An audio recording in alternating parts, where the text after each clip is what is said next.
the comparison to Trump, which undoubtedly did hurt Dutton, but it got to the point of ridiculousness where they ran the other way at every opportunity they could. Of course, when Jacinta Nampijinpa Price said, "Make Australia great again," that was the end of the world, and I'll talk to her in a moment. And it got so bad that when Peter Dutton was asked in the ABC debate whether or not he trusted Donald Trump, his answer was that he'd never met the guy. Anthony Albanese said he's the President of the United States. Of course I trust him. It was the most simple question to answer, and yet Dutton couldn't tell the truth because he was worried about how people would perceive it. And I think, Kel, that explains a lot of what went on in this campaign. I think that's right. Let's be fair. I think there were two abysmal campaigns. One was abysmal, one was utterly abysmal, and the abysmal one defeated the utterly abysmal one. There was nothing to admire about any of this campaign.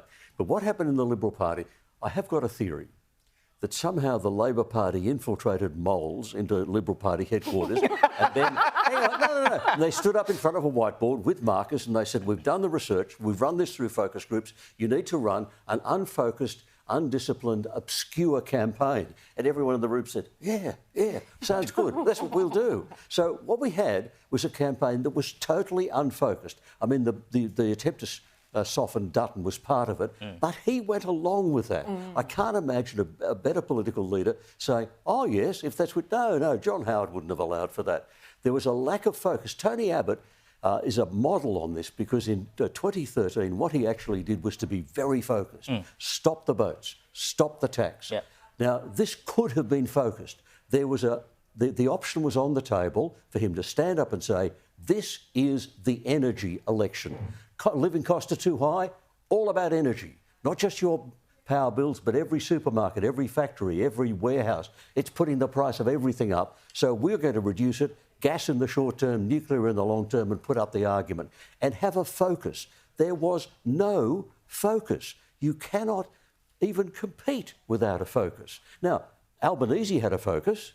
Albanese had the Viv Nicholson focus. It was lying. Viv Nicholson, in the 1960s, her husband won the pools.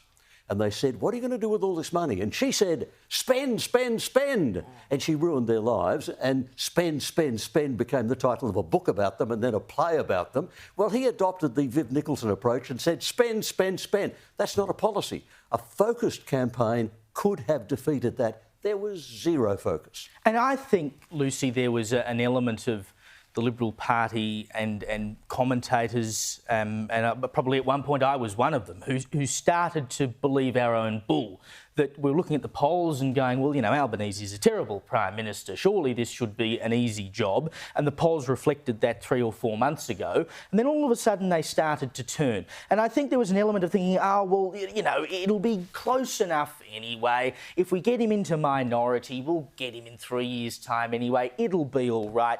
Sharri Markson, of course, said last night that the internal polling that she'd been told from within the Libs was that Labor would get potentially a slim majority or just under majority, and the Libs would get 65 seats. They might be lucky to get 40 now. Did they just think, well, it'll be okay, and they took their eye off the ball? I just think that in this post-mortem analysis, and Kel is right to say it was an abysmal campaign versus a deeply abysmal campaign, I don't think in recorded memory I've seen the Liberals screw it up as badly as what they did. And, you know, make no mistake, we can criticise the lying of Albanese and the Labor campaign, etc., and how well they did to prosecute certain points. But the blame solely for me rests with the Liberals, right? And I've been so critical of them for months now because I think they've become this watered-down version of what we have come to expect from a Conservative arm of government. They haven't espoused the values and the traditions and the principles that we would traditionally come to expect from the right arm of government. So I started to get wind of Dutton showing some immense weakness back in January when I was filling in at 2GB, and I wanted him to come on the program program and talk about what's his view of biological reality when it comes to men versus women, men claiming to be women and trans-identified males competing in women's sport. Didn't want to have a bar of it. And I went, oh, this is a problem, right? And then Tony Abbott came on the program the next day and he said, look, I don't want to put words in Peter's mouth, but I expect him to have an eminently sensible position on this matter. Didn't want to lean into it. David Littleproud, the leader of the Nationals, had said to him, I think he should lean into this. Now, make no mistake, nobody expected the coalition government to win on this particular campaign point. It didn't have to be a big issue, but what does it mean when you acknowledge biological reality? You pay homage to conservative values, and it speaks to a far broader point about the principles that you should be defending and really going to market with. They failed to do that, and I'm so disappointed. I've been a Liberal voter for 20 years of my life and very transparent about that fact.